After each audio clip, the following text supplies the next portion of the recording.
उनका सवाल ये भी था कि which newspaper would you recommend for CS preparation? Okay, तो जहाँ तक मैम न्यूज़पेपर का सवाल है, तो न्यूज़पेपर देखिए आप कोई सा भी चूज कर सकते हैं। पहली बात, न्यूज़पेपर अच्छा होना चाहिए। लाइक फॉर एग्जांपल, अगर आप इंग्लिश मीडियम के एस्पिरेंट हैं तो mostly 2 newspapers are recommended. One is the Hindu, another is the Indian Express. दोनों में से कोई सा भी न्यूज़पेपर चूज कर सकता है। मेरी सलाह ये है, माय एडवाइस इज, अगर आपने द हिंदू सिलेक्ट किया है, फिर आप द हिंदू के रीडर बनिए। अगर आपने द इंडियन एक्सप्रेस सेलेक्ट किया, फिर आप उसके रीडर बनिए, क्योंकि हमें उसके अंदर कोई दो न्यूज़पेपर हमारे पढ़ने का हमारे पास टाइम नहीं है। We can only give at the max 1.5 hours daily. एक दिन में इससे ज्यादा समय हम नहीं दे सकते न्यूज़पेपर को, because we need to do classes also, we need to do daily revision also, we need to do our conventional subjects also.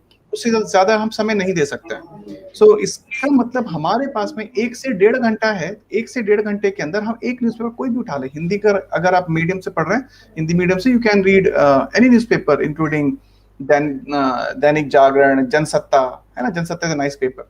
तो आप कोई भी एक बार उठा सकते हैं, लेकिन उसकी आप एक कंसिस्टेंट रीडर बनिए, कंसिस्टेंट रीडर बनिए। उसके अलावा जब आप न्यूज़पेपर पढ़ रहे हैं, तो न्यूज़पेपर जब हम पढ़ेंगे, पहली बार जैसे सर ने बताया कि हमें किसी भी अनवांटेड न्यूज की तरफ नहीं घुसना है। हमें पता होना चाहिए कि which are the things which are important for us, है ना, इंपॉर्टेंट फॉर अस। कहीं पे कोई लाइक किसी स्टेट गवर्नमेंट ने, सेंट्रल गवर्नमेंट ने कहीं पर कुछ एक प्रोजेक्ट के लिए हरी झंडी दिखा दी।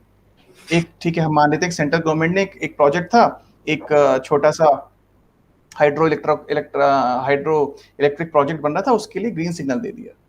बहुत छोटा सा एक ग्रीन सिग्नल दे दिया। उसी न्यूज में नीचे का लास्ट कॉलम में लिखा हुआ है, the approval was given after EIA, after environmental impact assessment. Environmental impact assessment act was constituted in the year.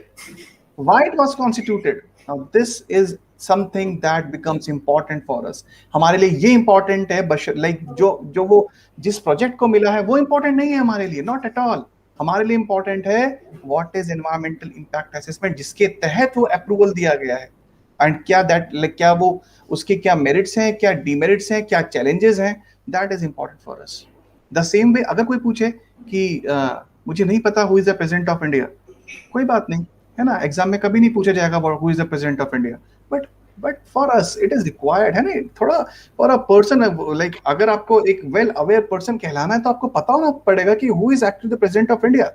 तो हमें ये पता, अगर कभी नया प्रेसिडेंट लाइक बन रहे हैं, है ना, नए प्रेसिडेंट का चुनाव हो रहा है, नए प्रेसिडेंट बन रहे हैं, तो हमें ये नहीं देखना है कि कौन प्रेसिडेंट, कैसे president, which are the sections, which are the articles of constitution, what are the powers, what are the different powers, ordinance making power, जितने भी forgive power, जितने भी powers हैं, है ना, सारी powers, diplomatic power से लेके administrative powers, legislative power, जितनी भी power, वो सब कुछ हमें कवर करना पड़ेगा। that is called current affairs।